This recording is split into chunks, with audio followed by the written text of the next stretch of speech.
Oi, alunos, tudo bem? Hoje nós vamos então dar continuidade à revisão do último período da Idade Média.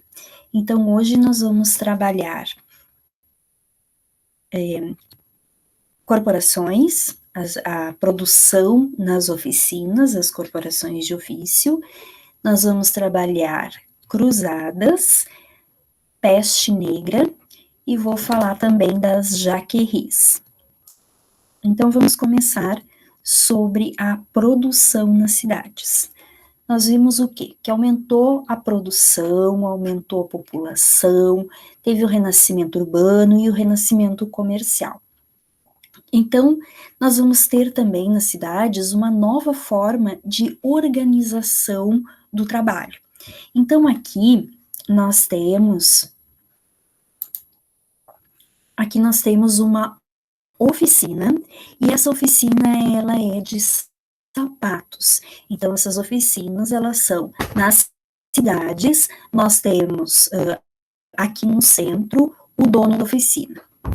Esse aqui é o mestre, o dono da oficina, tudo que tem aqui dentro desta oficina é dele. Então, matéria-prima, instrumentos para produção, a própria produção final é do mestre, é do dono da oficina. E aqui à direita, nós temos um trabalhador especializado. Ele é o companheiro. Então, o mestre é o dono da oficina, o companheiro é um trabalhador especializado. Então, esse trabalhador especializado, ele tem mais de 18 anos e ele pode até receber um salário, mas tudo vai depender do dono da oficina. Porque ele pode também, além de ou recebe salário, ou recebe alojamento, alimentação e vestuário, em troca de muitas horas de trabalho. Aqui à esquerda, nós temos um aprendiz. Eram meninos que as famílias entregavam para o mestre, para o dono da oficina, entregavam a partir dos 10, 11, 12 anos, mais ou menos. E esse aprendiz, ele vai trabalhar até os 18 anos sem a possibilidade de receber salário. O que ele recebe, então? Ele recebe o alojamento, ele vai morar na oficina, assim como o companheiro. Então, ele mora na oficina, ele recebe a alimentação e o alojamento. O vestuário fica a cargo da família. E ele vai trabalhar, então, dos 10 anos, mais ou menos, até os 18 anos nessa condição. Quando chega aos 18 anos, ele é um trabalhador especializado, passa a ser o companheiro. E aí, sim, ele vai, então, ter a possibilidade de receber algum salário. Então, é uma condição muito complicada, um nível de exploração muito alto e uma miséria muito grande. Então, nesse sentido, em termos de exploração, longas jornadas de trabalho, nós temos o servo lá no feudo e nós temos o trabalhador aqui, artesão, nas cidades. Então, a questão do trabalhador continua muito complicada, tanto na cidade quanto no campo. Nós temos aqui as cruzadas. As cruzadas, elas incentivam o desenvolvimento comercial, mas esse não é o objetivo central das cruzadas. Então, vamos ver aqui. O que é a cruzada? É uma expedição militar organizada com o apoio da Igreja Católica. A primeira cruzada, ela foi organizada pelo Papa Urbano II. E qual era o objetivo, então, das cruzadas? Aconteceram 8 cruzadas e o objetivo religioso era tomar a cidade de Jerusalém, que tinha sido invadida pelos turcos em 1076. Então, os católicos europeus organizaram exércitos e foram até a Terra Santa, aqui até Jerusalém, para tentar tomar a cidade sagrada, tentar tomar Jerusalém dos turcos. Imagine, era um outro povo que tinha se apropriado, né, tinha invadido Jerusalém e estava dificultando a entrada dos católicos na Terra Santa. Então, é um outro povo e ainda por cima de uma outra religião. Eles eram muçulmanos, então, do islamismo. Então, aconteceram 8 cruzadas entre os séculos 11 e 13. O objetivo religioso era esse, libertar a Terra Santa dos turcos. Queriam terras. Com o aumento populacional aqui na Europa, eles queriam terras férteis. Então, muitos vão para o Oriente exatamente com essa intenção de conquistar terras. Ampliar o comércio na região, principalmente o comércio das especiarias e dos produtos de luxo. Aqui é uma região muito importante, porque as mercadorias chegam nesta região aqui, e depois vão para a Europa, Gênova e Veneza, principalmente, pelo mar Mediterrâneo. Então, o que nós temos aqui? Um local muito importante para esse tipo de comércio, especiarias e produtos de luxo do Oriente. Então, a intenção, as questões econômicas eram essas: terras, desenvolver o comércio, controlar a região e as rotas comerciais do Mediterrâneo. Além, é claro, da questão religiosa. Essas cruzadas, elas não atingiram o objetivo religioso. Continuou sendo território dos turcos, controlado pelos turcos otomanos. As consequências, então, das cruzadas. Com essas expedições todas para Jerusalém, a nobreza acabou se endividando, porque tinha que manter os exércitos, então, a invasão na região e lutar contra os turcos, então isso demandava muita riqueza. Então eles acabaram endividados. Muitos servos não voltaram para o feudo, iam nas expedições e aí ou ficavam na região ou quando voltavam para a Europa não voltavam para as terras do seu senhor feudal. Então isso aqui vai causar problemas para a nobreza. Mar Mediterrâneo e sua importância econômica. Volta a ter muita importância econômica o Mar Mediterrâneo, assim como tinha na época do Império Romano. Então, é uma rota marítima muito importante para a comercialização dos produtos do Oriente. E esse comércio do Oriente, Ocidente, ele vai ser principalmente monopolizado por Gênova e Veneza. Então, as cruzadas, elas têm um objetivo inicial que é religioso, mas tem interesses políticos e econômicos muito grandes, e religioso, eles não atingem o objetivo, mas comercial, eles conseguem retomar a importância ali do mar Mediterrâneo e aumentar a comercialização dos produtos de luxo. O que nós temos aqui? Nós temos uma doença, a peste negra, que segue. Essa aqui são as rotas por onde a doença foi se espalhando.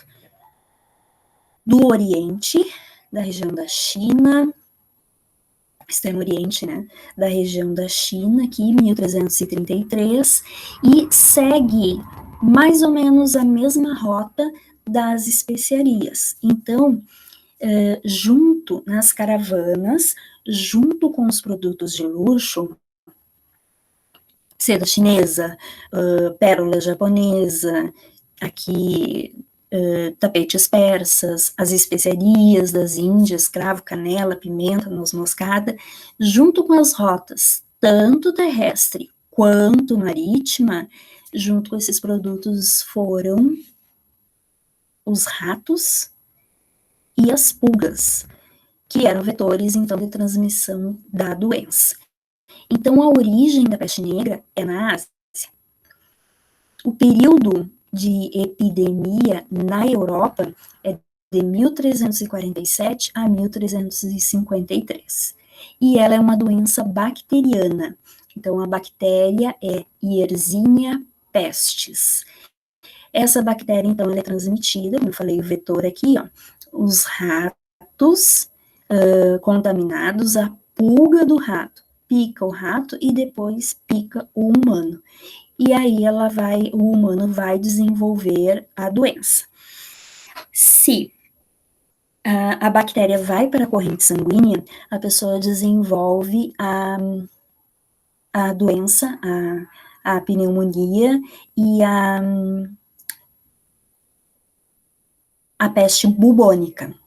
A peste bubônica, quando aparecem esses furúnculos aqui nas axilas e nas virilhas. Então, eram furúnculos grandes, do tamanho de uma laranja, e eles rebentavam, e quando vinham essas feridas, a pele ficava escurecida. E aí, depois apareciam furúnculos menores no restante do corpo.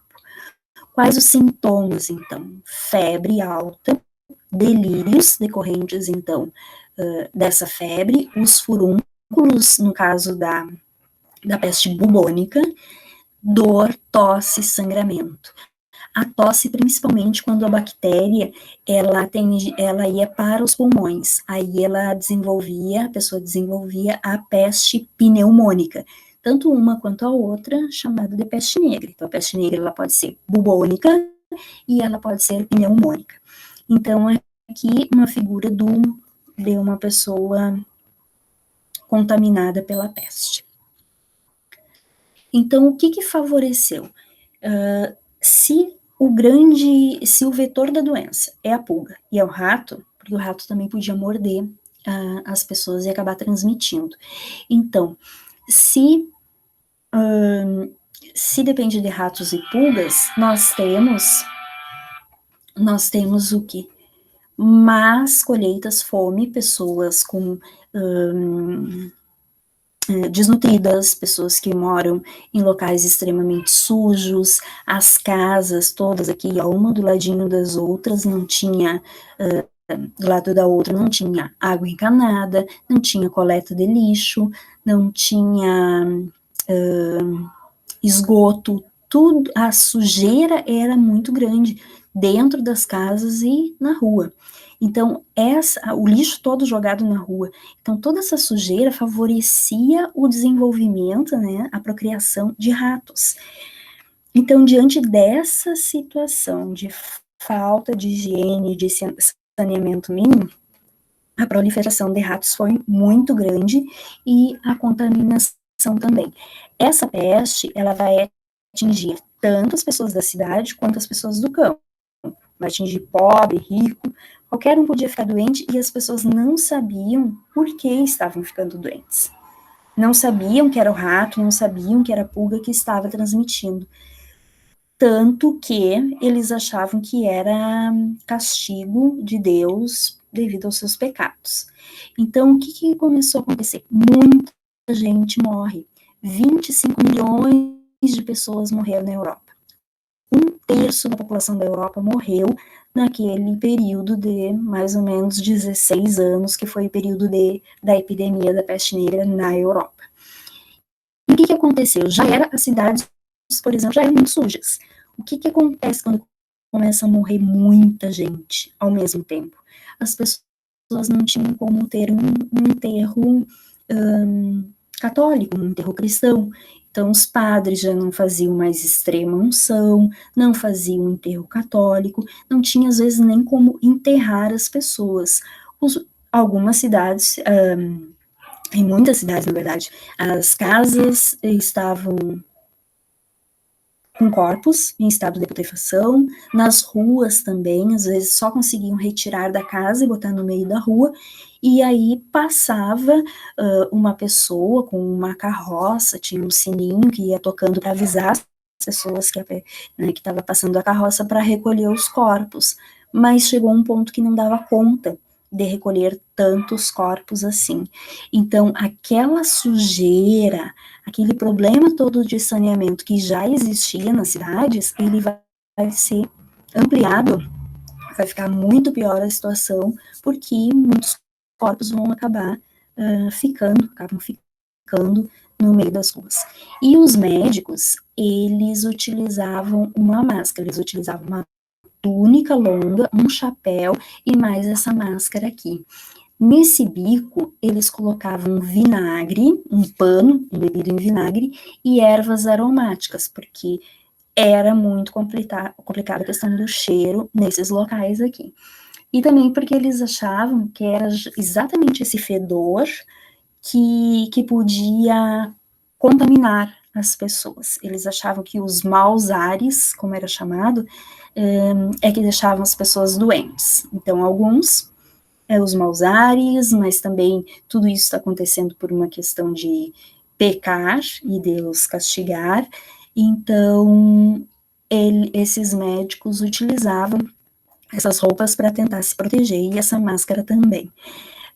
Claro que isso não resolvia, muitos médicos foram contaminados e morreram, porque nada disso impedia que a pulga pulasse na roupa dele. Aqui tem um médico bem pequenininho nessa imagem, que pulasse na roupa dele, a pulga pulasse na roupa e acabasse picando esse médico, até porque ele tinha contato direto com os doentes. Ele usava tipo um cajado, que aí ele ia empurrando, assim, até para ver, para não botar a mão direto. Muitas vezes eles utilizavam um pedaço de madeira para tocar nas pessoas, para ver qual era a situação. Muito pouco tinha para fazer, e muitas vezes ficavam rezando para a pessoa melhorar ou ser recebida por Deus. Junto com tudo isso, então eu falei antes da fome, que as pessoas, quando chega a peste negra, as pessoas, elas já estão muito desnutridas. Nós vimos o quê? População pobre, muito explorada, vivia na miséria, muita fome. Isso está acontecendo na cidade e no campo. Então, é uma situação bem difícil para a maioria da população. Esse período em que ocorre a peste negra, a epidemia da peste negra, foi um período de más colheitas, porque foi um ano com chuvas excessivas, então, assim, muito acima do normal, e faltou adubo animal para fertilizar a terra. Então, junto com a situação de fome, miséria e exploração que eles já viviam, faltam mais ainda alimento, e quem morava na cidade com uma situação mais difícil, porque o preço do pão ficou muito alto, teve uma inflação muito grande, porque estava faltando trigo. Aí vem a peste negra, tem essa epidemia que mata 25 milhões de pessoas, e aí ocorrem as revoltas. Essas revoltas aqui são revoltas camponesas, as jaqueris. Jaqueris porque vem de João Ninguém. João em francês.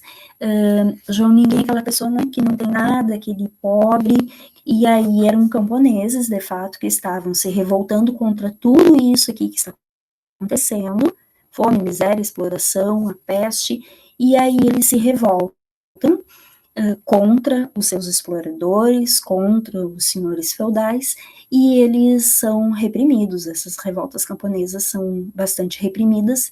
20 mil camponeses morrem em regiões como França, Inglaterra e Países Baixos, hoje Holanda e Bélgica. Então, gente, nós temos essa situação toda que marca a crise do feudalismo. Então, esses acontecimentos que eu falei agora, jaqueris, que são as revoltas camponesas, a peste negra, as cruzadas e a nova forma de trabalho nas cidades são situações que demonstram que aquela estrutura feudal está em processo de desagregação, certo? Próxima aula, então, nós vamos trabalhar Estado moderno. Beijo, até mais.